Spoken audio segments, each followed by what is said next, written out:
याला आपण आता तेलामध्ये भाजून घेणार आहोत. कढीपत्ता कोथिंबीरची पेस्ट बनवायची आहे. त्यानंतर घालायला आपण त्यामध्ये शेंगदाणे घेतले आहेत, त्यानंतर 4-5 मिरच्या घेतलेल्या आहेत आणि थोडं लसूण घेतलेलं आहे.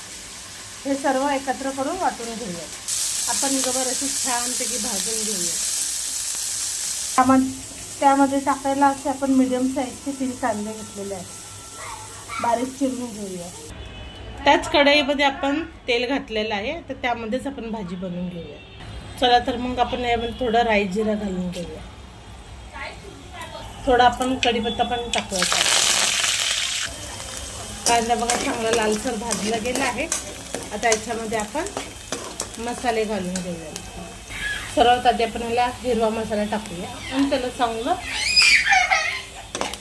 परतून घेऊया. त्यानंतर थोडी हळद, भाजलेले गवार आपण त्यामध्ये घालून घेऊया. चांगलं मिक्स करून घेऊया. चवीनुसार मीठ टाकूया. भाजून केलेली गवार खूप छान होते हिरव्या मसाल्याची. तुम्ही पण ट्राय करा एकदा. पाण्याचं कूट टाकूया. 5 मिनिटं सुल्लो गॅसवर आपण याला झाकून ठेवूया. बघा आपली भाजी तयार.